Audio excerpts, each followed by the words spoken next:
जय माता की। मैं आशा करता हूँ कि आप सभी स्वस्थ होंगे। आज का हमारा विषय है श्री धन्ना जी। देखिए, स्वामी रामानंदाचार्य जी के शिष्य रैदास जी हुए और उन्हीं के ही शिष्य हैं ये श्री धन्ना जी।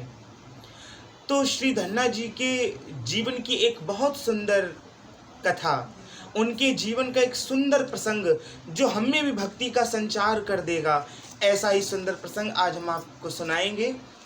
तो आज के विषय में प्रवेश से पूर्व हमारे चैनल पर जो नए हैं वह चैनल को सब्सक्राइब कर लें और हाँ, बेल आइकन को ज़रूर दबाएं।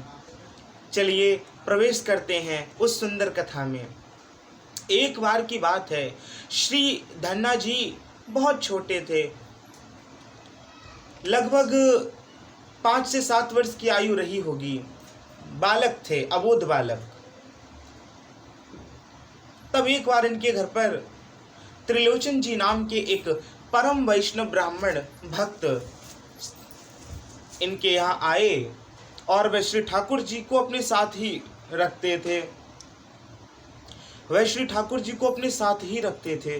तो उन्होंने बड़ी सुंदर विधि विधान से ठाकुर जी की सेवा की और श्री धन्ना बालक देखता रहा।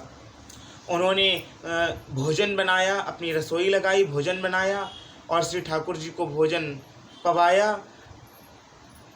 ये सब देखता रहा वह बालक। फिर वह बालक बोला कि हे वैष्णव ब्राह्मण जी, मुझे भी आप श्री ठाकुर जी दीजिए, मैं भी ऐसे ही सेवा किया करूँगा। तो त्रिलोचन जी ने एक गोल पत्थर का टुकड़ा श्री धन्ना को दे दिया और बोले कि खूब मन लगाकर सेवा करना। बालक खुश हो जाता है उस पत्थर के टुकड़े को पाकर और सच्चे हृदय से श्री धन्ना जी उस पत्थर के टुकड़े को हृदय से लगा लेते हैं और सेवा करने लगते हैं। तो दूसरा दिन जब होता है तो बहुत उत्सुक हैं, अपने हाथों से रसोई में जाकर रोटियां सेकते हैं और पर्दा लगाते हैं, अंदर थाली परोस कर रखते हैं कि हे ठाकुर जी भोजन पाओ, हे ठाकुर जी भोजन पाओ, ऐसी प्रार्थना करते हैं। लेकिन बहुत समय हो गया, जब पर्दा हटाकर देखते हैं, देखें क्या कि रोटी का एक टुकड़ा भी भगवान ने नहीं खाया। तो रूठ जाते हैं, कहते हैं कि शायद भगवान नाराज है हमसे, तो हम भी नाराज हैं, अगर ये नहीं खाएंगे तो हम भी नहीं खाएंगे।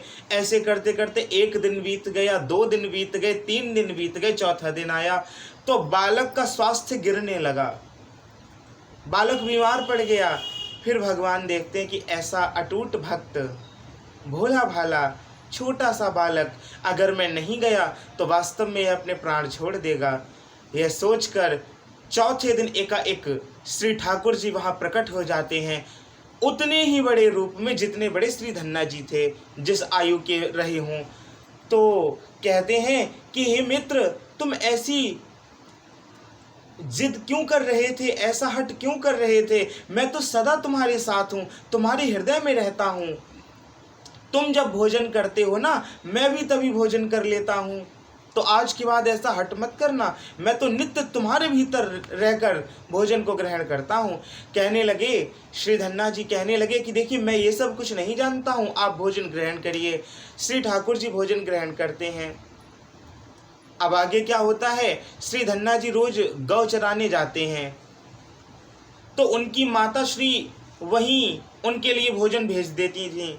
तो वहाँ गौ चराते हुए जब वह भोजन ग्रहण करते थे तो भोजन ग्रहण करने से पूर्व अपने मित्र को बुलाते थे, ठाकुर जी को।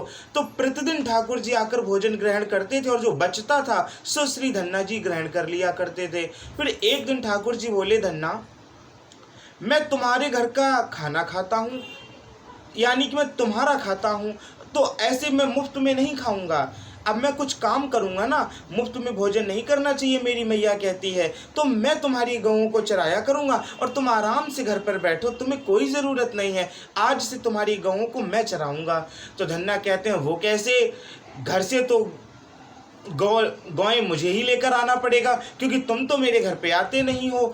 तो कहने लगे, हाँ हाँ, तो घर से तुम ले आया करना और चराया मैं करूँगा और शाम को तुम ले जाया करना। ऐसे करते करते प्रतिदिन वे उनकी गौएं चराने लगे और धीरे धीरे धीरे ठाकुर जी श्री धन्ना जी की पूर्ण सेवा करने लगे।